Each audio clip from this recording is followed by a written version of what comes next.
دەم باش تەماشاوانێنێجا ئێستاش بۆ ڕۆوماڵێکی تایبەتەوە بۆ گوت و بێشکردن لەسەر پرسێکی گەرمی ڕۆژەف پێکەوەین بێگومان لە ئێستادا لە ناوچە دابڕانەکان زۆربەی ناوچە دابڕێنراوەکان شەڕە زۆر لەو ناوچانە لەلایەن چەکدارانی داعشەوە بێگومان کۆنتڕۆل کراون زۆر ناوچی تریشەیەکە هێزی پێشمەرگەی کوردستان هەوڵ بدا جارێکی دیکە کۆنتڕۆلیان بکاتەوە وەکو زومار بێگومان لە جەلەولاو لە زۆر ناوچەی تر شەڕ بە دژواری بەردەوامە پرسێکی تریش ئەوە چونیەتی ئیدارەکردنی هێزی پێشمەرگەی کوردستان چونیەتی بەڕێوەبردننی ئەم سەنگەرانە ئەم چەپەرانە ئەم هێرشانە بوو سەر داعش لە کاتێکە ئەبینی بۆ نمونە ئەو سێ پێشمەرگەی کە لە زومار پێکەوە هەر سێ برابۆن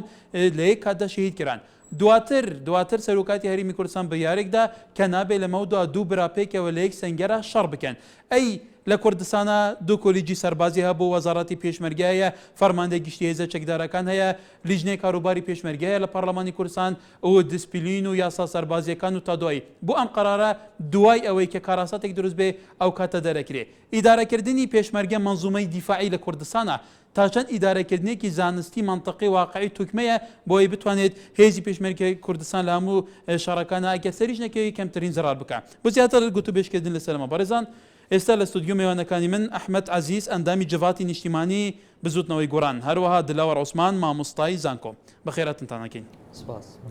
کاک ئەحمەد یەکەم پرسیار لە بەرەسان دەست پێکەن بە حکمیەوە کارێکخەری ژووری ناوچە دابڕێنراوەکانی بزوتنەوەی گۆڕانیشی هەموو شەڕ ئێستا لە ناوچە دابڕێنراوەکانە پێشتریش هەموو ئەزەماتە ئیداریەکان لەوێ بۆ مادەی 140 جێبەجێ نەکراو تا دوایی لە چارچەوەی ئەم شەڕە تو ڕەوشی ئەوان و چارەنووسی ئەو ناوچانە بەرەو چێبنی وەڵام بەداخەوەیانی ئەو ناوچانە هەمووی کەوتۆتە ژێر ڕەحمەتی داعشەوە بەشێکی داگیر کراوە وەکو جەلەولا و قەرەتەپە و سعدی ئەوانە کە ئەوانە لە ژێر ئیدارە و دەسەڵاتی کوردیە بوون کورد لە دەستیدا دوای 10 ساڵ لەوەی کە عێراق ڕزگاری بۆ جارێکی تر کەوتەوە ژێر دەسەڵاتی نەیارەکانی کورد و داگیرکەرانەوە بۆ خۆی یەک لە لایەنە لاواز و ئەوانەیە کە کورد شکستی تیاخوادە و ناوچانە نەیتوانی بەرگری و پارێزگاری لێ بکە هەروەها کەرکووکش بەشێکی زۆری کە بریتە لە قەزای حەویجە و ناحەکانی کە زاب و عەباسیە و ڕیازەکانە داگیر کراون ئەو ناوچانە ئەگەر لە ڕووی ئیستراتیجی و ئەسکەریەوە سێر بکەین ئەو لە منتیقەی حەیسناعی کەرکووکەوە کە لە کەرکووکەوە ڕۆی بۆ تازە و داقوق ئاڵاکانی داعشە بینی واتە لە ڕووی ئەسکەریەوە توانین بڵێن کەرکووک ساقتە لەژێر ڕەحمەتی تۆپخانەکانی داعشە ئێستا گەر داعش مەبەستی بێ لە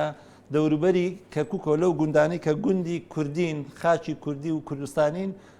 لەژێر دەسەڵاتی داعشای لێەوە توانێت کەرکووک تۆپبارانکە واتە کورد لە ڕووی ئیستراتیجی و سەربازیەوە پێویست بوو داعش لایەنی کەم 30-40 کیلۆمەتر دوور خاتەوە لە کەرکووک بۆی کەرکووک پارێزراوە بێ بەڵام زۆرترین شەڕ لە دەوروبەری کەرکووک لە جەلەولا و لە نظامەوە ناوچانایکرێ بۆ تا ئێستا ئاڵی مەترسیە بەداخەوە ئێمە جەلەولا بەدەستی کوردەوە بوو لەژێر دەسەڵات و ئیدارەی کوردیە بوو سعدیە هەروەها و گوندەکانی دەوروبەری کەرکووکش بە گوندی مەلا عەبڵا بە گوندی بەشیر بە و گوندانەی ترکە بریتە لە وەحدە و سعد و زۆر گوندی ترکاوانە هەم وەکو خاچی تعریب کراون عەرەبی بەدوونوانەیان تیان نیشتەجێ کردووە بەشێکی تری عەرەبی و ناوچانە ژاتوە نیشتەجێ بوونەتیای ئەوانە لەژێر ئیدارە و دەسەڵاتی کوردیە بوو کاتێک کە داعش پەلاماریدا لەبەروی هێزەکانمان هێزی نیشتیمانی و پیشەیی نەبوون و لە ئاستێکان نەبوون بتوانن بەرگری بکەن و ناوچانە بپارێزن بۆیە بەداخەوە ئەنی تەوازنی هێز لەو ناوچانە چۆن نەبینی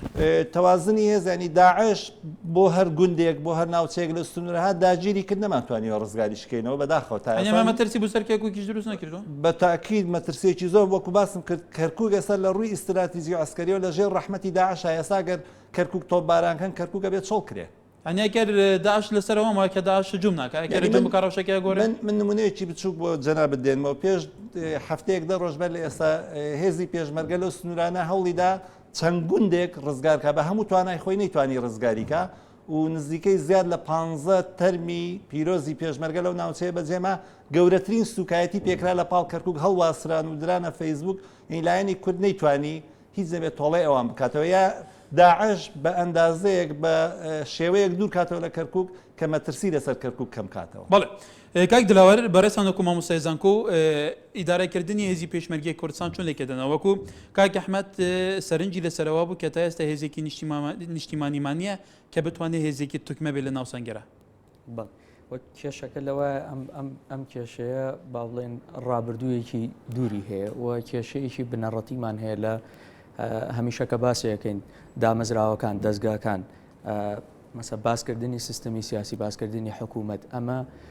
تا ئێستا لە عێراقا بە شێوەیەکی گشتی و لە هەرێمی کوردستان ڕووکارە با بڵێن بنەڕەتەکەی دیاری نەداوە با بێنە سەر بابەتی مەسئلەی داعش و مەسئلەی ئەو ڕووداوانی کە ئێستا ڕوئەدەن بە تایبەت لەو ناوچانەیە ئێمە ئەگەر بگەڕێنەوە بۆ ڕابردوویەکی تۆزێک نزیک ئەبینین لە دوای ساڵی 2023ەوە باسکەین ئەو ناوچە کێشە لە سەرانە هەمیشە بۆرەی ئیرهاب و تیرۆری هەر تێدا بووە و ئەگەر باسی منطقەی کەرکووکیش بکەین بالفعل ناوچەی حەویجە و بەرەو خوارەوە وەختی خۆی قاعیدە پاشان کۆمەڵێک گروپی تیرۆریستی تر و باسی نەخشەبەندەکان نەکرێواتە خۆی بۆرەی تیرۆر لەو ناوچانە هەر هەبوون بەڵام ئێستا بە با بڵێن بە شێوازێکی نوێ و لەژێر ناوێکی نوێ گەڕاونەتەوە بە سەردەمێک و دۆخێکی جیاوازتر باز لە هێزەکانی پێشمەرگاکەین و باز لە دەستگا فەرمیەکانی حکوومەتی هەرێمەکەین ئەمە کێشە بناڕەتەکەمان نەگەڕێتەوە بۆ کۆی دامەزراوەکانی حکوومەتی هەرێم مەسەن کاتێک باز لە وەزارەتی پێشمەرگاکرێ بەڕاستی وەزارەتی پێشمەرگە هەیە بەڵام یەکە فەرمیەکانی کامانن تا ئێستا مەسەلەن کۆمەڵێک با بڵێن دەستگای سەر بە وەزارەتی پێشمەرگە تەسمی جیاوازی هەیە ئەرک و مەهامیان نازانرێت تا ئێستا بۆ نمونە ئەبینرێت لە زۆربەی ئەو ڕووداوە سەربازیانی کە ڕوئەدەن گوێبیستی ئەوە بین و باز لەوا کرێت کە تەنسیقێک نەبوو لەو ناوچانە هۆکاری نەبوونی تەنسیق یعنیشی یعنی ئەم یەکە سەربازیانی کە هەمانە خۆی لە هێزی پێشمەرگەی کوردستان نبینێتەوە بە هەردوو لایەکەی با بڵێن نظامەکەی کە سەر بە وەزارەتی پێشمەرگەی بەفەرمی و ئەوەی تریشان کە پێی ئەوترێ پێشمەرگەی هێزە سیاسەکان پارتە سیاسەکان ئێمە لە ڕاگەاندنەکانەوە واقعی حالیشەی بینین کە ئێستا لە سەرەتای ڕووداوەکانەوە پێشمەرگە دێرینەکان پێشمەرگەی پارتە سیاسەکان خەڵکی ئاسایی بانگێش کرا بۆ بەرەکانی جەنگ کە هیچ بەڕاستی دلاوەر لە کوردستانە باس دەکرێت بە 100,000 پێشمەرگەیە باسی 400 دەکرێت 500 دەکرێت نزانم چێکە مهم بە 100,000 پێشمەرگە هەیە لە کوردستانە ئەیە لە کوردستانە لە ئێستاژە لە جەپەیە چەندە هزار پێشمەرگەیەک لە جەپە تەواجودیان هەیە حتا ئەوان ئالوگۆڕەکرێن باوەجبەکانیان ئەیە ئەمە بچە گەڕێتە ئەوەیە کە لە کوردستانە لە پێناو بەرژەوەندی سیاسی ئەوەندە احتیمام بە عەدەد داوە بە نەوعیەت نەداوە؟ بەڵێ ڕاستە ئەوەی کە باز لە عەدەد دەکەین بێگومان ئەو عەدەدە نادروستیەک ناڕاستیەکی پێوە دیارە بە دەلیلی ئەوەی کە ئەبینین باسی چەند سەد هەزارێکە کرا لەوە پێش ئێستا ئەیبینین داوای خەڵکی ئاسایی کرا یان پێشمەرگە دێرینەکان گەڕانەوە ئەمە خۆی بۆ خۆی ئەومان پێڵە کە سنوورەکانی هەرێمی کوردستان بەو ژمارە ئەو هەمەیە کە باسەگراگەر هەبووە ڕوبەڕووی کێشە نابینەوە بابەتێکی تر کە جەوهەریە ما بێ سەرنجمان بۆی هەبێ ئەوەیە لە دوای حکومڕانی 23 ساڵە و زیاتری هەرێمی کوردستان بە هەموو لایەنەکان و باسیەکەین ئەوە تا لەم دوایانە بیسمان بەڕێ سەرۆکی هەرێم داوای کرد بە فەرمی لە وەزارەتی پێشمەرگە کە هەوڵ بدرێ هەنگاوەکانی یەخستنەوەی هێزەکانی پێشمەرگە یعنی تۆزێک گورج و گۆڵتی کەواتە یعنی ئەوەمان پێڵە تەجروبەی پێشوو کە ئەو کارەی پێویستەی کە پێویست بوو بکرێت نەکراوە پێ وایە لە ئێستاش دامەدەم تازە بە تازە دوای ئیتیفاقی استراتیژی دوای یەکگرتنی حکوومەت و دوای نظام تازە بە تازە بڵێ دەبێت هەوڵ بدە یەکتر بگرێتەوە پێ ئەمە پراکتیزا بێ بە بێگومانی تر ئەبێ هەنگاوەکان بنرێت لەبەر ئەوەی ئێستا هەرێمی کوردستان لە بەردەم هەڕەشەیەکی مەترسیداری گەورە و جدیدە و پێویستەکە کە ئەم ئەرکە جێبەجێ بکرێت بەڵێ کاک ئەحمەد بێگومان بزنەوەی گۆڕانیش یەکێکە لەو هێزانەی کە حکومڕانی کوردستانەکە کە باشەکان کە یاساسیەکان بەدەستەوەیە یەکێک لەوە وەزارەتی پێشمەرگەیە کاک دلاوەر گلەی ئەوە کرد کە تا ئێستا ئیرادەیەکی بەهێز نەبووە هەوڵی خستنی پێشمەرگە بێ ئایا ئێوە کە پێشتر لە پرۆپاگاندای هەڵبژاردنەوە لە بەرنامەکانی خۆتانە زۆر باسی هێزێکی نیشتمانیتان کردووە ئەوە چی کردو بۆی هێزێکی نیشتمانی دروست وڵا هەڵبەت بۆ خۆتان نەزان ینی چەند مانجێکە بزوتنەوەی گۆڕان بەشداری کردووە لە ئەو کابینە نوێی کە ئێستا هەیە لە پلانە ئەساسەکانیشی ئەوەیە کە دامودەزاکانی حکومت بە سیستەم بکرێ یەک لەوانە کە پلانێکی زۆر تۆکمەی و استراتیژی بۆ داناوە یەخستنی هێزی پێشمەرگەیە ئەوە لە ئەولەویەتی بزوتنەوەی گۆڕانایە لەوەشەوە دەستی پێکردووە ئێستا ئەو چەک و یارمەتی و کۆمەکە سەربازیانەی کە لە دنیاوە هات هەمووی کراوە بە موڵکی پێشمەرگەین تا ئێستا ئەوەی کە هەبووە لە چوارچێوی یەکەکانی هەفتاوەشتا نەکراوەتە موڵکی وزارەتی پێشمەرگە تەنانەت ئەوانەی لەو ڕووداوانەی دوای هەشتی حوزەیرانیش کە ڕوویاندا دەستکەوتێکی زۆری چەک و تەقەمەنی و کەرەستەی سەربازیە بوو لە ناوچەکانی زەد و لە ناوچەکانی ئەوانە هیچی نەکراوە بە مڵکی پێشمەرگە ئەوانە ئەو هێزە چەکدارانە کە لە حیزبەوە تەوجیه وەرەگرن زیاتر ئەوان دەستیان بەسەراگرتووە بینیشمان هەندێک لەو چەک و تەقەمەنیانەی کە نێدراوە مەترسیەک بێ ئەن ئەکری دەستکەوتێک بێ وەڵا ئەکرێمە ترسی بێت لەبەرەوەی ئەو دام و دەستگایانە گەر هەر دەستکەوتێکیانە بێ نەکرێ بە دەستکەوتی نیشتیمانی نەکرێ بە دەستکەوتی نەتەوەی کورد و وڵاتەکەمان سوودی لێ نابینێ بۆیە من ئەمەوێ ئیشارەت بە یەک نقطەیەکش دەم باسی ژمارەی هێزی پێشمەرگەتان کرد ژمارەی هێزی پێشمەرگە بە دەقیقیەوەی کە لە وزارەتی پێشمەرگە تا ئێستا موچەوەرەگرێ 429,000 کەس بە ناوی پێشمەرگە موچەوەرەگرێ واتە نزیکەی 9 ملیۆن کە وڵاتی زۆر گەورە هەیە لە ڕۆژهەڵاتی ناوەڕاست بەڵێ ئەوە یەک لەو خاڵانەیە ئێستا بڕیار درراوە پێشمەرگە تا ئێستا کە موچەکانیان ئەم حزبەهی خۆی وەرەگرت بە جیا محاسیبێکات موچەی ئەو لای وەرەگرت محاسیبێشترات هێو لای وەرەگرت وزارەتی پێشمەرگە لەوە دەستی پێکردو ئەوەی کە لە وزارەتی پێشمەرگە موچەوەرەگرێ بێ موچەکەی بێتە سەر وزارەتی پێشمەرگە و چەک و کەرەستە سەربازیانەی کە لایەن هاوپەیمانانەوە هاتووە ئەوانەش تۆمار کراوە بە ناوی وزارەتی پێشمەرگە وزارەتی پێشمەرگە ئێستا لەسەر ئەساسی ئەوەی کە بۆ زۆر جار گومان هەیە لە هەندێک بەرپرسی سەربازیەوە لە هەندێک ناوچەوە ئاڵێن ئەم سیلەحە بۆ ئێمە ناگا گومان هەیە لەو لە تەسەڕفکردن بەم ئەسلیحەیەکی هاوپەیمانان باریمی کوردستان هێرێ هیچ گومانێکی تیانە چکە وزارەتی پێشمەرگە ئێستا هەموو لایەنەکانی تایە ئەسڵەن وزارەتی پێشمەرگە ڕەنگە تاکە کەس کە گۆڕانبێتیایی ئەوەی کە بەڕسمی لە ڕووی پۆستەوە مەبەستم وەزیری پێشمەرگە تا ئێستا وتەبێژی وزارەتی پێشمەرگە لەلایەنێکی دیاری کراوە ئەوەی مدیر عامی ئەوەی کە بە ناوی هێزە چەکدارەکانەوە قساکە کاکجەباریاوە دیسان لەلایەنێکی ترە گۆڕان تا ئێستا هەوڵی نەداوە ئەو وزارەتە کە وزارەتێکی نیشتیمانیە هەوڵ بدا بە حزبی بک بە ئەو ئەندازەی کە لە پێشووترا بووە ترەوە قبول نەکەن ئەن خۆی حەز نەکە نا لەسەر ئەساسی ئەوە کارەکە کە ئەو موسسەیە بکاتە منزومەیەکی نیشتیمانی پیشەیی بۆ کوردستان کە بتوانێت ئەوەی کە لە ئەو ڕووداوانە ئەو ئەزمونە تاڵەمان پەیدا کرد جاریشترە ئەو ئەزمونە دووبارە بە 9 ملیۆن پێشمەرگە نەمانتوانی گوندێکژمارێکی زۆرە بەڵێ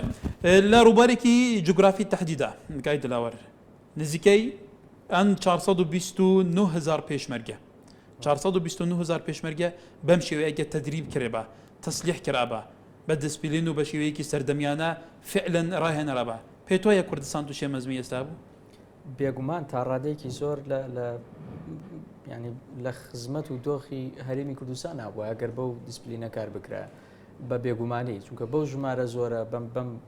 مەسافە جوغرافیەکەمە و بەو سیاسەتە نێودەوڵەتی کە بەرامبەر هەرێمی کوردستان پراکتیزاکرێت یعنی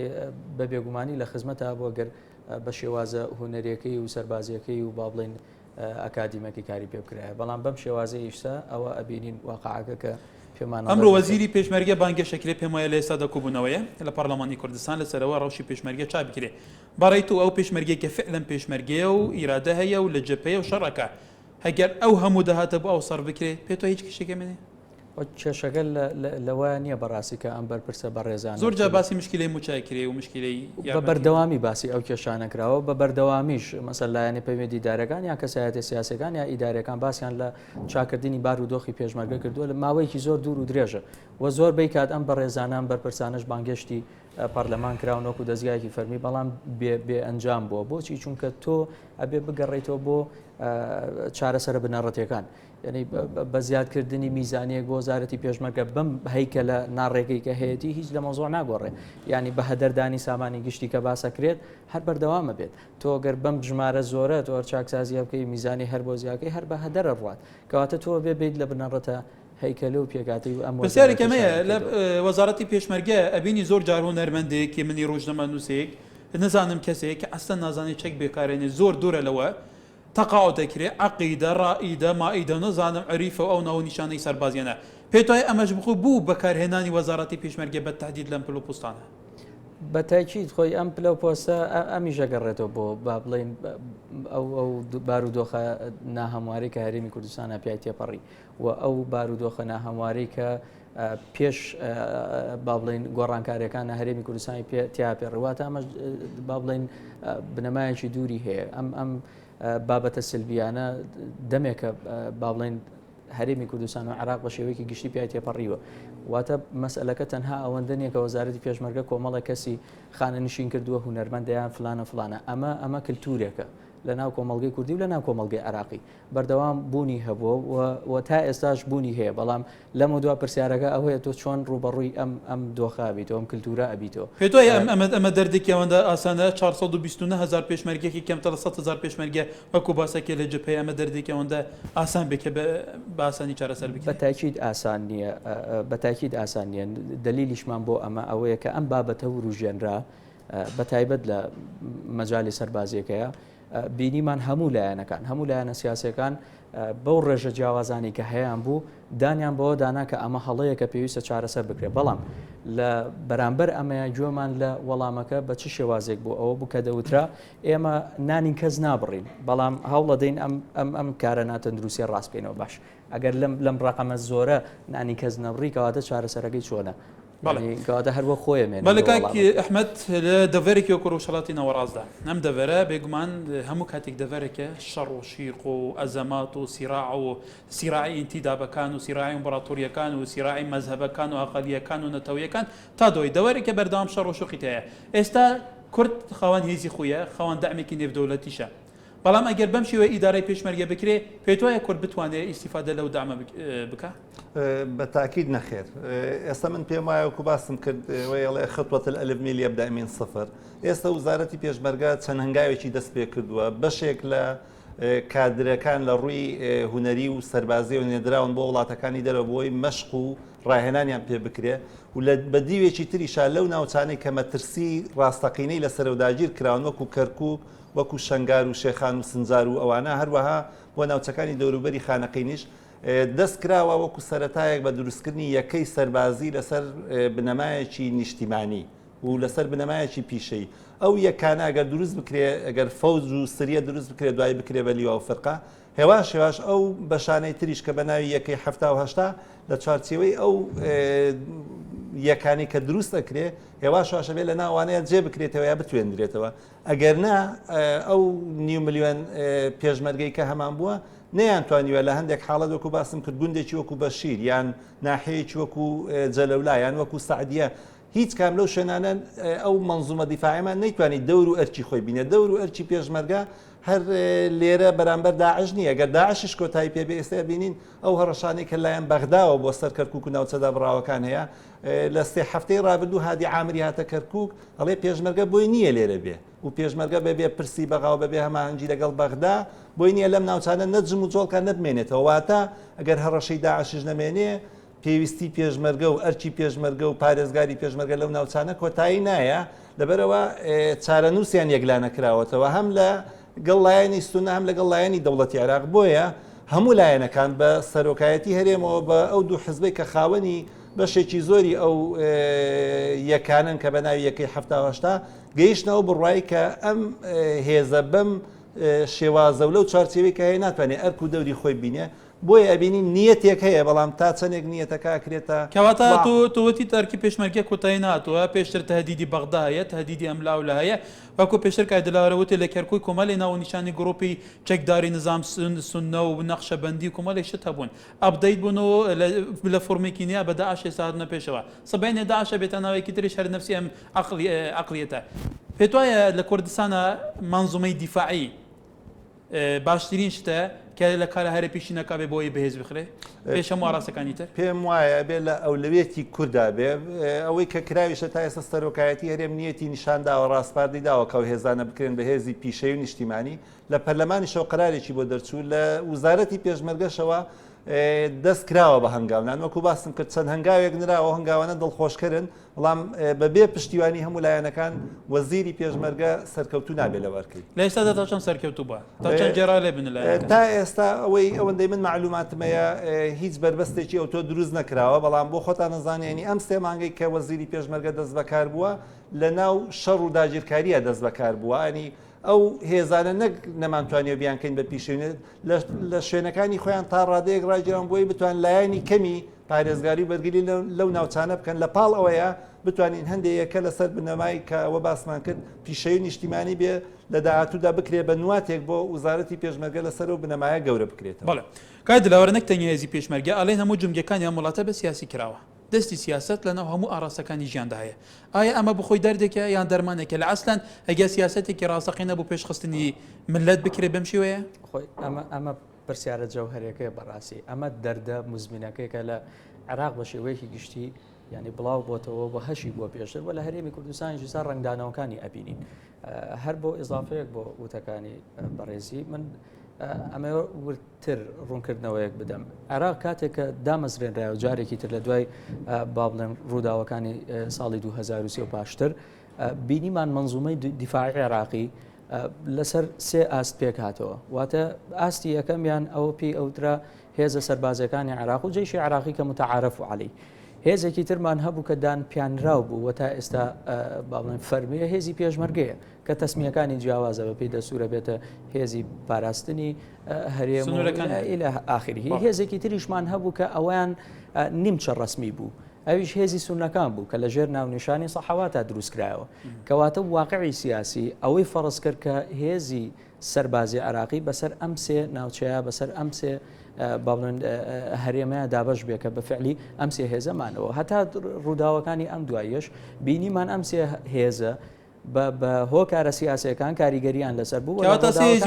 سێزی مەذهبی و نەتەوەی بوو مەذهبی و نەتەوەی و تاائیفی بوو بڵێ و ئیستاش ئەیبینین ئەم سێ هێزە بە هەمان شێوەی خۆیان هێزی سەربازی عێراق لە ژێر هەژمونی پارتە سیاسێ شیعەکانە کە خۆی لە حزبی داعوایە بینێتەوە سا لە دەسەڵاتە و هەندێک لایانی سیاسی تریش بۆ نمونە ئێمە باز لە هێزی سەربازی عێراقەکەین لەسەر ئاسی عێراق ئەبینین لەم ڕووداوانەی ئەو ناوچە کێشە لەسەرانە منەظەمەی بەدریەتە پێشەوە عادل عامری وەکو باسێکە نیەتە پێشەوە دوێنێ بینیمان لە ناوچەی جەرف سەخر بەدر بە شعاری یا حوسین یا عەلی هاتە پێشەوە ینی ئەم منزومەیە با بڵێن هالەیەکی مەذهبی بەسەرەوەی هێزەکانی پێشمەرگە سەر بە هەرێمن واقعە لە مەنتقە سونیەکان سەحەوات لەبەر ئەوەی کاری خۆی نەکرد و هەڵگەڕانەوە لە حکوومەت ناوەکانیان گۆڕا بە هێزی عەشایەرەکان و ئێستا لە هەندێک ناوچە پیانەوترێ با بڵێن حێراکی شعبی ئەنجەماعەتی شعبی کەواتە ئەم هەژمونە سیاسیە کە واقعی عێراقە زاڵ بووە بەسەر ئەو دەستگایانە ئەمە کێشەی هەموو عێراق کە لە هەموو عێراق منزومەی دیفاعی منزومەیەکی نیشتمانی بە بێگومانی بۆیە ئەبینی لە هەموو لایەکەوە اختراق ئەکرێ بەبێ ئەوەی کەس هۆکارە جەوهەرەکەی بزانێ مەسەلەن ئێمە لە ڕاگەاندەکانەوە بیستین لە لایەنێکەوە ئەمەندە داعش هاتووە 10,000 30,000 20,000 گەر دەوڵەت بێ گەر با بڵێن بە حدودەکانی پارێزراوە بێ ئەگەر زانیاری تەواو هەبێ لە بەردەم هێزە چەکدارەکان لەسەر ئاسی عراق ویان هێزی پێشمەرگە لەسەر ئاسی هەرێمی کوردستان بەڕاستی ئەم هەموو خروقاتە ناکرێت بەم شێوە زەقی کە ئێستا ئەبینرێ بە باوکانم باسی کرد لە کۆمەڵێک ناوچەی بچووک بۆ نمونە جەنگ و شەڕی گەورە ڕۆیە کە ئەگەر تەنسیقێکی تەواو هەبێەوە بەڵام تو بازی 2023 کە 2023 شتێک نەمابوو لەسەر ئاتناوی عێراق بێ کورد دەورێکی ئەساسیە بوو لە پێکێنانی حکوومەتی تازە عێراق و هەیکەلی دەوڵەتی تازە عێراقی دوای 2023 حتا کورد پێکێنەرێکی سەرێکی جێشی عێراقیش بوو ئایا کورد ئیسفادەی لەوەی کرد کێشەکە لە عێراقا ئەوەیە لە دوای 2023 کە کورد بەشداری کرد بەڕاستی دوایی ئایا هێزە سیاسەکانی عێراق سونیەکان و شیعەکان بەو فۆرمە ڕازی بوون کە لە بیرۆکە و لە خەیاڵی پارتە سیاسی کوردەکانە بوون بە بێگومانی دەرەنجامەکەیەوەی کە بینیمان نەخێر بە هیچ شێوەیەک ئێمە ئەگەر بگەڕێنەوە پێش قەزەی داعش بینیمان نووری مالکی هێزی سەربازی جوڵان بۆ ناوچەی خانەقین لە ڕووداوێکە کە بینیمان و خەریک بۆ ڕوبەڕووبوونەوەی سەربازی لێ بکەوێتەوە ئەمە پێمانەڵێ کە دەوڵەت حکوومەتی مرکزی بەم فۆرمە بەم شێوازە فدرالیە بەم فۆرمەی حکوومەتی هەرێم لەسەری ئەڕوا ڕازی نییە و کاتێک لە کاتەکان دوای داعش بە بێگومانی جارێکی تر ڕوبەڕووبوونەوەی سەربازی ئەحمەد لە ناوچەدا بەڕێوەکانێک ئێمە باسی ئەوە بکەین ئێستا خەڵکێکی بە دەیان هزار کەس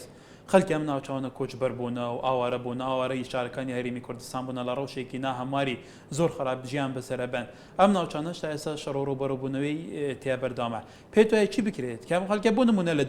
لە دووەک دەبێت بە سەدان قوتابخانە دروست بکە حتا مناڵە ئاوارەکانی شنگال بتوانن تیا بخوێنن جێگا بکرێتەوە چی بکەیت کە فێلە نەمەزمە چارەسەر بکەم خەڵکە بگەڕێتەوە سەر وڵا من پێم وایە ئێمە وەکو ژووری ناوچەدا بڕاوەکان یەک لەو ڕاستپادانەی کە لە دوتوێ راپۆرتێکە سەرقاڵێوین کە ئامادەمان کردەوە بۆ بزوتنەوەی گۆڕان لە ڕێی بزوتنەوەی گۆڕان ئەدرێ بە لایەنەکانیش کە کاری لەسەرکە بەشێکی زۆری ئەو ئاوارانە لە ناوچەدا بڕێنراوەکان ئاوارە کراوە مەسەن شوێنێکی وەکو شنگال بە دەیان هزار کەسی لێ ئاوارە بواتوەتە ناو قوتابخانە و بینا گەورەکانی ئەوەی کە لە دوهۆکەیە ئەو ئاوارانەی جەلەولا و سعدیاتونەتە کفری و کەلار و دەوروبەری ئاوارەکانی حەویجە و گوندەکانی دەوروبەری کەرکووک هاتوونەتە ناو کەرکووک ئەمە بۆ خۆی بەشێکی گەورەیە و ئەزمەیە کە لایەنی کوردی پێشبینی نەکرد و جارێ لە سەرەتادا لایەنی کورد تەسەوری ناکرد کە داعش پەلاماری کوردستاندا چونکە دام و دەستگایەکی لێکۆڵینەوەی استراتیجی ئەو تۆی نەبووە کە گریمانەکان بخاتە ڕوو ئەگەر داعش پەلاماری ئەو ناوچەیدا چی ئەەکەین ئایا داعش پەلامارمان نەدایان پەلامارمان نادا بۆیە من پێم وایە پێویستە لە ئەولەوێتی سەرکردایەتی سیاسی کورد و وزارەتی پێشمەرگاەوە بێ کە جەلەولا و سعدیە ڕزگار کاتەوە گوندی بەشیر و گوندەکانی دەوروبەری کەرکووک ڕزگار کاتەوە هەروەها شنگار و ئەم ناوچە کوردستانیانە ناکرێ خۆ بەداگیر کراوی بمێنێتەوە خەڵکەکەشی ئاوارە بێ لە جێگایەکە بژێکە ڕزگارکردنی زمار بەم شێوەیە ئەوە ئەکرێ بەڵگەیە بێ کاتوانێ باسانی ناوچەکانی تێش کۆنتڕۆل من پێم وایە گەر ئیرادەیەکی سیاسی هەبێگەر کۆبانی بە نمونە وەرگرین ینی لە ڕووی چەک و تەقەمەنی زۆر لە خوار ئەو ئاستەوەیە کە لە کوردستان هەیە و لە ڕووی مرۆییش بە ژمارەیەکی کەم و بە چەک و تەقەمەنیەک لە ئاستێکی زۆر کلاسیک و تەکنیکی نزمدایە توانویانە بەرگری بکەن لەبەرەوەی کە ئیرادەیان هەیە و بڕوایان هەیە توانویانە بەرگری بکەن کە بووەتە نمونەیەکی بەرگری ڕۆژنامەکانی واشنگتن پۆست و نیویۆرک تایمس و گاردیان و هەموو دنیا بە شێوەیەکی سەر سوڕێنەر باسییانەکە بووەتە مایەوەی کە هەموو دنیا سەرنجی وەلای کووردا بێ وکو نمونەیە کە ڕوبەڕووی داعش و کەواتە تو لێرە ڕەبت کردووە بۆی کە ئیرادەیەکی سیاسی بێسە بێ زۆربەی بەرپرسی میحوارەکان لە شنگال و لە زومار و لە جەلاو ئەنزامکی هەموو قیاداتی ئەم حزبانان هەردوو حزبە باڵا دەستەکەی واتە پارتی یەکەتی کە لە ئەمان کادا ئەزمونێکی شەڕکردنی دوور و درێژیان ئەزمونێکی شەڕی دوور و درێژانێ بەڵام ئەو فەرماندانی کە دروستکراون تا ئێستا من لێتان ناشارمەگەر بە ڕاشکایی بیڵێم لە چوارچێوەی عقلێتێکی حزبیە بووە لە چوارچێوەی پلانێکی حزبیە بووە ئەو پلانە حزبیە نەگنەیتوانیوە پارێزگاری و بەرگری لەو ناوچانە بکە ئەو پلانە حزبیە کە لە کەرکووکەیە لە شنگار و شێخانەیە نەیتوانیوە نە بەرژەوەندی حزب ئەو ناوچانەی کە ناوچەی حزبیشە بە نفوسی حزبێزان بتوان بەرگەکەن بۆیە بێ مراجعی بکەینەوە ئەم حزبانە شاتون پەیرۆ پرۆگرامیان هەیە سیاسەتیان ئێمە خزمەتی خەڵکێکێن ئێمە کۆمەلگا پێشەخەین و نزانم چی چۆن کە هەکەر حتا لە چارچێی عقلیەتی حەزیش پەروەردەکرا بێ بەم شێوە بێ لە چارچێی عقلی حزب بۆ منطقەیەکی بچووک بووە بەڵام ئەو عقلیەتە لەو ئاستەیە نەبووە کە بتوانێت احتیوای وەڕەشەمەتیانە بکە دوو کولێجی سەربازی دوو کولێجی سەربازیمانە بەڵام یەکەکانمان نەمانتوانی بکەین بە یەکەی پیشەی یعنی بینین بەشێکی زۆری ئەو وەحدانەیەمانە نە لە ڕووی جلوبەرگ نە لە ڕووی بەکارهێنانی چەک و تەقەمەنی نە لە ڕووی پەیڕۆکردن و پیادەکردنی دیسپلینی سەربازیەوە کاری پێ نەکراوە بۆیە نەمانتوانی بەڵێ کاک دلاوەر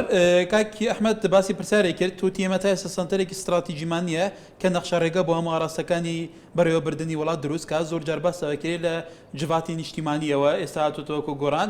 لە مەکتەب سیاسیەکە حزبەکانەوە لە چارچێوەی بیرکردنەوەی ڕێکخەر و ئەمیندار و سکرتێر و سەرۆکی حزبەکان بڕیار لەسەر پرسە چارە نووسەزەکاندا پێتوانی ئەمە بخۆی گەورەترین ئیشکالیەتە کە تو سنتەرێکی لێکوڵینە استراتیژینە کەسی ئەکادیمیسیان تەکنوکرات عاقلمان بتوانن نەخشەڕێگە بۆ هەموو ڕاستەکاندانێت بەتاکیدەوە یەکێکە لە هەرێک کێشە بنەڕەتەکان بەڕاستی و ئەوەشەکە باسی لەسەرەکەین مثلا ئێمە ئێستا لە هەرێمی کوردستان ئەزمەی سەمعی قەرارمان هەیە مثلا تا ئێستا نازانین سەمعی قەراری سیاسی بەدەست پارتە سیاسیەکان یا بەدەست حکوومەتە پێتە بەدەست چیە تا ئێستا ئەوەی کە بەفعلی بە ئەرزی واقعی بینین بەدەست پارتە سیاسەکانە من نمونەیەکت بۆ ئەوە بۆ ئێهێنمەوە باشە ئێمە ئەگەر قەرار وایە حکوومەتێکی فەرمیمان هەیە ناوی حکوومەتی هەرێمی کوردستانە باز لە خولی پێشووی پەرلەمانەکەین بۆ ئەو کاتێکە کێشەکان لەگەڵ بەغا بوو بیرۆکەی دروستکردن و نووسینی یاسایەک بوو بۆ یاسای ئەنجامدانی گفتوگۆ لەگەڵ بەغدا یعنی ئەمە هەمان شێوە هەمان فۆرمی بەرەی کوردستانی بۆ هێناینەوە پێشەوە بەڵام بە شێوازێکی سەردەمیانە ینی باشە تۆ ئەگەر بەرپرسی فەرمید هەیە لە حکوومەتی هەرێم بۆ ئەمان ئەم ئیدارەیەم ئەزمەیە ناکەین بابەتێکی تر زۆر جەوهەری بەڵام بۆ ئەو پرسیاری بەڕێزت ئێمە بینیمان بڕیاری پەرلەمان ڕۆژی 22 سەبارەت بە ناردنی یەکەکانی هێزی پێشمەرگە بۆ کۆبانێ و بۆ خۆر ئاوە ئەمە بڕیارێکی فەرمی با بڵێن هەرێمی کوردستان بۆ کە لە دەستگایەکی شەرعی حکوومەتی هەرێمی کوردستانە کێشەکە لەوە بۆ هەر لە دوای دەرکردنی بڕیارەکە هاتنە دەرەوەی ئەندامەکان و فراکسیۆنەکان بینیمان مزایدە دەستی پێکردەوە باشە ئەگەر ئەمە بڕیارە هەمویان پێکەوە ئەم بڕیاریان داوە بۆ بۆتە بڕیارێکی فەرمی دەستگایەکی شەرعی وەکو باسەکرێکی هەرێمی کوردستان ئەم مزایدە لە دەرەوەی حکوومەتی هەرێم بۆ ئەم لێکدانە جیاوازانە بۆچی ینی ئەندام پەرسێکیش لە کوردستان تر ئەدا لە دوای بڕیاردان پرسێکی تر ئەبینی زۆر جار ئەو حزب باڵادەستەکانی کوردستان قەت بەرپرسەرەتی قەیرانێک ناگرن ئەستوی خۆی بەرداوامێک تر تۆمەتبارەکەن بۆ نمونە ئەمە سەبەب بووە بودجە لە مالیکی ببرێ ئەوە ناڵێ سیاسەتی ئەمە بووە مەسەلەی نەفت و نازانم چی و چی هەنی ئەم بەرپرسەرەتی حزبەکە کە ناچنە ژێرباریەوە قەت قەناعەت بەوە ناکەن بچنە ژێرباریەوە کە بەرپرسەرەتی قەیرانێکە لەگرن لە کاتێکە خۆشیان بەرپرسی بەرەوە بردننی وڵات خۆی ئەمە کێشە بنەڕەتێکە کە باسیەکەیمە بۆ باسی نەبوونی دەستگایەکی فەرمیەکەم بۆ سەمعی قەرار دروستکردنی بڕیاری فەرمی هەرێمی کوردستان ینی بە ناوی فەرمی هەرێمی کوردستانەوە بێ لە سەرکەوتنەکانە ئەمە سایکۆلۆژیای پارتە سیاسی کوردیەکانە چونکە بەڕاستی تەمەنێکی دوور و درێژمان لە جەنگ و ڕوبەڕووبوونەوە بردووەتە سەر ئەوە تازا لە دەسەڵاتە ناوانی شەکەوانی ترنان جیاوازتر ئەمەندەی سەیری ئەەکەین ئەم با بڵێن ئەم مۆدلەی کە بەشداریان کردووە لەو شەڕانەیە ئەوەی کە بەو ئالوودە بوون بەو بیر و بۆچوون و بیرۆکانە تۆزێک ئەستەمە بتوانی لە سەمعی قەرار ینی دووریان بخەیتەوە بۆ نمونە ئەیبینین ئێمە لە کاتی سەرکەوتنەکانە هەر پارتێکی سیاسی هەوڵەدا بیکاتە سەرکەوتنی خۆی بەڵام لە کاتی نشوستەکانە هەر پارتێکی سیاسی هەوڵەدا بیخاتە سەرشانی ئەو بیرۆکەیەکی ترمانێ لە هەرێمی کوردستان کە ئەمە کێشەیە بەڕاستی هەموو جارێک بە دوای سەرکردە و کەسە تایبەتی سیاسەکانە ئەگەڕێ بۆ دروستکردنی ئەمجاد لەلایەکی ترەوە ئێمە بەڕاستی کێشە نەتەوەی و نەتەوەمان لە بیر چۆتەوە ئەمە خەلەلێکی با بڵێن نەتەوەی خەلەلێکی سیاسی لە ناو پارتە سیاسە کوردەکانە کە بە مؤسساتی ئیژناکە ئێستا یەکێکن لەو سێ حەزب بکرێ بڵێن سێ حەزب زۆرترین دو حزبەکانی تریش بەس بە تهدید هەر سێ حەزبە زۆرترین کورسی و زۆرترین کای دەسەڵاتیان لە کوردستانە زۆر جار حتا بەرپرسە باڵەکانی ئێوە هەڵسۆراوەکانی ئێوە شەوانیش گلەیان لەوە هەیە کە خەریکە لە ناو گۆڕانیش وەکو لایەنەکانی تریش بەریار لە چارچەوەی عەقڵیەتی کەسیەکە مەسۆڕێتەوە بە پێچەوانەوە ئەنیمە وەکو بزوتنەوەی گۆڕان ئەگەر تێبینیتان کرد بێ وەکو باسم کرد نامێ بگەڕێمەوە سەر ئەوەی کە باسی وزارەتی پێشمەرگە بکەین وزارەتی پێشمەرگە کە گۆڕان وەری گرتووە بۆ وەری نەگرتووە وەکو لایەنەکانی ترکە لە سەردەمی پێشوە بۆ بەرژەوەندی حزبی بەکاری بێنن ئەو بەشانەی کە لەوەیە بە حزبی ئەوەی بکەن کاری لەسەرکەن بە پێچاوانەوە یەکەم ئەولەویەتی ئەوەیە کە وزارەتە بکاتە وزارەتێکی نیشتیمانی پیشەی پەرلەمانی کوردستان کە لە پێشە بەڕاستی ئەوەندەی بۆ بەرژەوەندی حزب بەکاراتوە ئەوەندەی بۆ ململانەکانی حزب لەگەڵ لایەنەکان بەکاراتوە بۆ بەرژەوەندی باڵاکانی کورد بەکار نەهاتووە ئێستا بینین پەرلەمانی کوردستان پێشوازی لە کوردی پارچەکانی ترەکە و بڕیار لەسەر ناردنی هێز بۆ پارچەکانی تری کوردستانەدا و بڕیار بۆ کردنەوەی کەمپ و ئاوارەکانی کوردستانی بڵێن بەشی ڕۆژ ئاواکە ئەمانە هەندێک ئاماژە و نیشانەیەوەن کە گۆڕان بە نەفەسێکی نوێ مۆدلێکی تازەیە ناوەتە ناو حکومڕانی کوردیەوە جیا لەو نمونانەی کە پێشووتر هەبووە و زەرری زۆریشمان تێکردووە پرسێکەیە لێرە لە ئێستادا مزایدات ئەنی زۆر جار لە پەرلەمانی کوردستانە پەرلەمانتاریشی ئەوەیە پرۆپۆزەلیشی ئەوەیە پرۆژه یاسا تەڕحکە بۆ خزمەتی گشتی حتا ئەوەندە پرۆژه یاسا تەڕحکرداوە لەمە مزایدەکە و لەمە مزایدەکە و مزایدەکە ئەو مەسەلەی مزایدات تا تەسریحاتە و لە قسەکردنا و لە هەڵوێستا لە کوردستان لە هەموو لایەنەکان ڕنگدانەوەیەکی گشتیایە ئەمە بچای گرێت ئەم واسەیەکی نیشتیمانی ڕاستەقینەیە کە پرسەنەتەوەیەکەم بەڕێوە بە من پێم وایە ئەو پاشخانە خراپەی کە پێشووتر لە ناو چارچەوەی موسساتەکانی حکومەت بۆ نمونە دەستگای دژە تیرۆرەگەر بکرێ بە دەستگایەکی نیشتیمانی کوردی سەر بە وزارەتی ناوخۆیان پێشمەرگە بێ یان یەکەکانی هەفتا و هەشتا یان ناوچەی زەرد و سەوز نەمێنێ و دوو ئیدارەی نەمێنێ کەس ناتوانێت مزایدە بکە بۆ نمونە ئێستا کە هێزی پێشمەرگە بڕیاری لێدراوە ڕەوانە بکرێ چکە هێزەکان مۆری لێدراوە ئەم بەشیان عایدی یەکێتی و بەشیان عایدی پارتی ئەگەر بەرپرسێکی یەکێتی بنێر درێڵێەوە یەکێتی چووە بەشداری شەڕی کۆبانی کردووە ئەگەر بەرپرسێکی پارتی بڕوە بۆیە ئێستا گۆڕان لە بەرنمەیەتی ئەو دام و دەستگایانە بکە بە دام و دەستگای نیشتیمانی یعنی تەنانەت بەشێکی زۆری وەکو برای بە ڕێزم ئاماژەی پێکرد لە ناو دەستگاکانی حکوومەتی هەرێمیشە هەمان نەخۆشیتیا بووە بەسەن خەڵکانێکی زۆر هەیە سیاسی بووە یەک ڕۆژ پێشمەرگە نەبووە یەک تەقەی نەکردەوە بە پلەی لیوا و عەمید و ئەوانە خانەنشینکراوەیان خەڵکانێکی زۆر هەیە یەک ڕۆژە ژیانیان فەرمانبەرنەوە یان خەریجی شەشی سەرەتایی ئێستا بە پلەی ڕاوێشکار ینی پسپۆر لایەنی کەمە بێ ماجستێر یا دکتۆرایان شادەیەکی باڵای بێ بۆ بکرێت ئەوە یەکێک لەو لایەنانەیە کە لە ڕابردووە پاشخانێکی زۆر خراپی دروست کردەوە پاشخانە تا ئێستش پێوەیە ناڵێنی کەواتە 2010 وەزارەتی پێشمەرگە کە زۆرترین ئەم کێشە ناڵێگەری وەزارەتی ئابووریش کە زۆرترین ئەم خەڵکە لە بوو نمونە 100,000 کەس تەقاعد کراون بەبێەوە خزمەتی وەزیفیان هەبێ بە سەدان کەس وەکو وەزیر تەقاعد کراون خەڵکێکەیە ئەکێتە زابطێکی زۆر گەورەکە ئەگەر ئەم کابرایە دوو ئەوەندەی تەمەنی تریش هەبێ ناگات بە پێی یاساکە ناگاتە ئەم پێتە نوۆیە ئەستەند اختیارکردنی ئەم دوو وەزارەتە لە کاتێکی قەیرانەوەی وەکو ئێستا دەبوو وەڵام ئێمە هەر وزارەتێوەرگی ناین وزارەتێکی ئاسان وەربگرین بۆی کە ئەرک و ئیش و مەهامەتێکی قورسی نەوێ بەعکس ئێمە پێمان خۆشە دوو وزارەتمان وەرگردووە زۆرترین چاوی لەسەرە و زۆرترین ئەرک و مەهامی لەسەرە و گەورەترین بۆ شایشی تایە بۆ نمونە باسی وزارەتی پێشمەرگای وزارەتی داراییمان کرد لەو ئەزمە گەورانەی کە بەرگۆڕان کەوتووە ئەتوان بڵێم هەندێک هەنگاو نراوە لەو ڕۆ مەسەن بۆ نمونە وزارەتی دارایی کە باسی ئەو کەسانە هاتووە خانە نشین کراون بە شێوەیەکی نامستەحەق ئێستا لیزنێکی پێداچوونەوەی پێیەکەن و ئەگەر ئەو لایەنەکە ئەمەدەکە ئەمە دو پرسیارم بووتەوە ئەگەر ئێوە ناتوانن ئەم دوو وەزارەتەوەکو پێویست بەڕێوە بن بەرنامەکانی خۆتان کە بۆ ڕای گشتی تاڕح کردووە پراکتیزە بکەنتیە ئەی چێکەنەوە کات ئامادەن دەستبەرداری بن بە تاکید دەگەر ئێمە سەرکەوتو نەبین ئەڵێن سەرکەوتو نەبووین ئەگەر ڕێگر و بربەستی شەبوو هەموو شتەکان لە کاتی خۆیان بڵاوکەینەوە بۆ ڕای گشتی و ڕای کوردی کەواتە کای دلاوەر پێشتر ڕەخنەتە بوو لەسەر سیستەمی ئیدارەکردنی وڵات ئەو فۆرمە ئیداریە ئێستا وڵات پێ بەڕێ ئەبرێ پێت وایە تا چەند پێویستە بە چاکسەرجەیە ئاگەر بەم شێوە بمێنێ ئایا قەیران زیاتر ئەبیان نە وڵا بەتاکید تا ئێستا ینی کێشەکە هەر قائمە ینی کێشەکە هەر ماوە ڕاستە هەوڵدان بۆ چارەسەرکردنی ماوە و ئەو هەوڵدانش بە بێگومانی ئەنجامەکەی ڕێژەیی ئەبێ بەڵام پرسیارەکەەوەی ئەم ڕێژەیە لە ئاست ئەو گۆڕانکاریانەیە کە ناوچەوەی بەخۆی ئەوەی کە من ئەیبینم بەڕاستی تا ئێستا حەزم کرد ئیزافەیەک بۆ هاوڕێم کاک ئەحمەد ئەوە بکەم کە ڕاستەکە ینی ئیتا ئێستا کێشەکە بەردەوامە و ئەبێت چارەسەری خێرای بۆ بدەزرێتەوە یەکێک لەو شتانی کە ئەیبینن ڕاگەیاندنە حیزبیەکان بە تایبەتی کە نیشتمانی کوردستان و پارتی دیموکراتی کوردستان بە زەقی ئەبین ڕێیسا تا ئەم دەقەیەکە باسی ئەەکەین بۆ نمونە ئەوەی زۆنی سەوز ئیدارەی